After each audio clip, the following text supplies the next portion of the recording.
បបរធិបតីហ៊ុនម៉ាណែតនាយករដ្ឋមន្ត្រីនៃប្រជាណាចក្រកម្ពុជាបានសង្កត់ធ្ងន់ថាការសម្រេចចិត្តទទួលយកបទឈប់បាញ់បានបង្ហាញថាកម្ពុជាសម្រេចយកនីតិសន្តិភាពនិងការតម្កល់អាយុជីវិតនិងសុខទុក្ខរបស់ប្រជាពលរដ្ឋជាអត្ថប្រយោជន៍ចម្បងបំផុតនិងខ្ពស់បំផុតរបស់ខ្លួនតាមរយៈការបញ្ឈប់កុំឲ្យមានអ្នកស្លាប់អ្នករងរបួសនិងការខូចខាតផ្សេងៗទៀត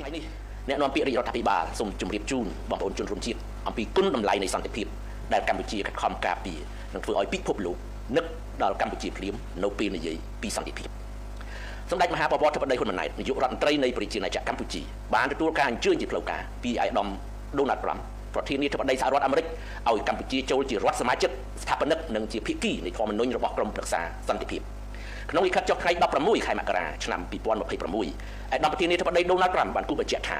ាវាជាកិត្តិយសសម្រាប់អាយដាមនៅក្នុងការអញ្ជើញសម្ដេចធិបតីក្នុងនាមជានាយករដ្ឋមន្ត្រីកម្ពុជាចូលរួមក្នុងកិច្ចខិតខំប្រឹងប្រែងដ៏អស្ចារ្យនិងជាប្រវត្តិសាស្ត្រដើម្បីសន្តិភាព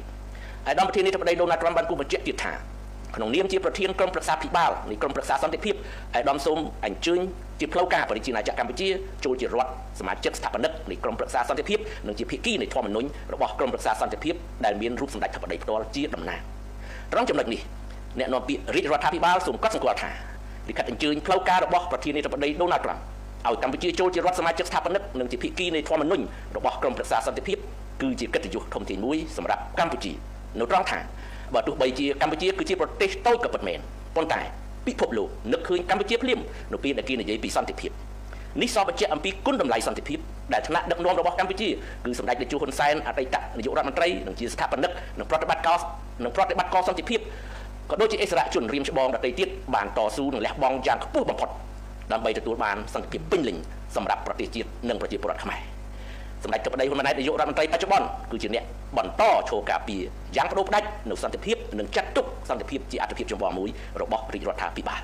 សន្តិភាពត្រូវបានថ្នាក់ដឹកនាំកម្ពុជាតែងតែទន្ទិញជាប់មាត់ពាក្យថាអរគុណសន្តិភាពត្រូវបានដាក់បង្ហាញនៅគ្រប់ទិសទីដើម្បីជាការដឹងគុណជាការចងចាំនិងជាការចូលរួមថែរក្សាការពារខណៈដែលស្មារតីស្រឡាញ់សន្តិភាពបានចាក់ឫសកាន់តែជ្រៅក្នុងក្រៅបេះដូងប្រជាពលរដ្ឋខ្មែរទាំងក្នុងនិងក្រៅប្រទេសសន្តិភាពមិនត្រ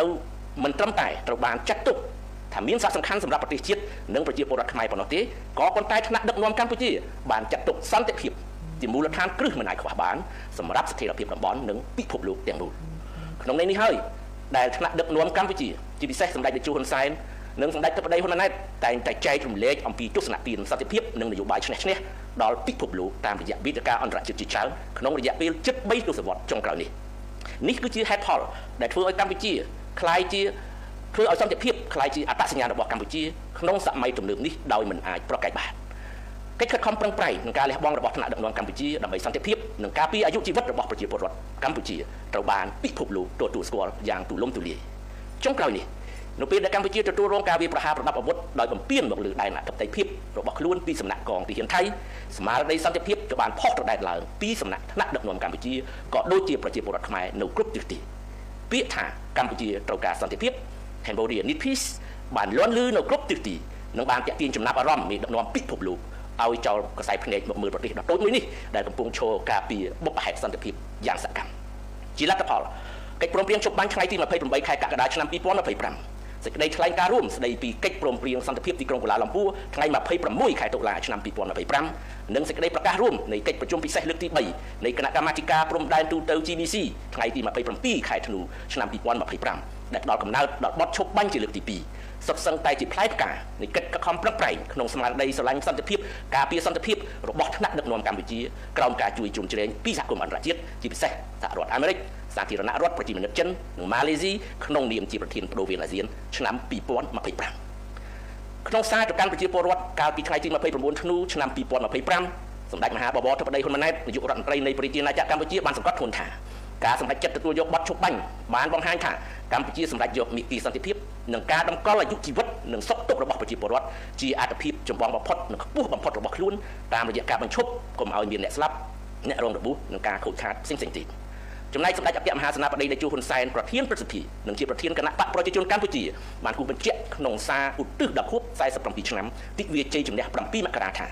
គោលដៅចម្បងរបស់កម្ពុជាគឺការបញ្ឈប់ទុក្ខវេទនារបស់ប្រជាជនទប់ស្កាត់ការបំផ្លិចបំផ្លាញនិងបន្តដើរលើមាគ៌ាឆ្ពោះទៅរកសន្តិភាពនិងដំណោះស្រាយដោយយុត្តិធម៌និងចេរកាលដោយមិនធ្វើសម្បទាននៅអធិបតេយ្យនិងសេចក្តីថ្លៃថ្នូររបស់ខ្លួនឡើយ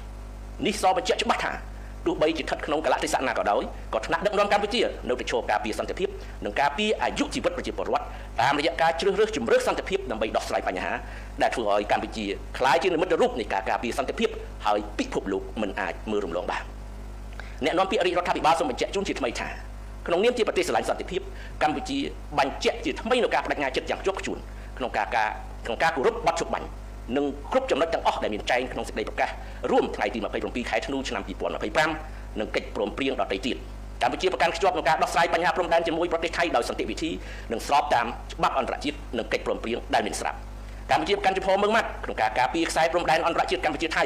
ដែលបន្សល់ទុកដោយគណៈកម្មការព្រំដែននៅចិនសៀមដោយគោរពគោលការណ៍ច្បាប់អន្តរជាតិគោលការណ៍ខ្សែព្រំដែនមិនកែប្រែគោរពអនុសញ្ញាសន្ធិសញ្ញាបារាំងសៀមផែនទីនិងកំណត់ហេតុបោះបង្គោលព្រំដែនរបស់គណៈកម្មការបោះបង្គោលព្រំដែននៅចិនសៀម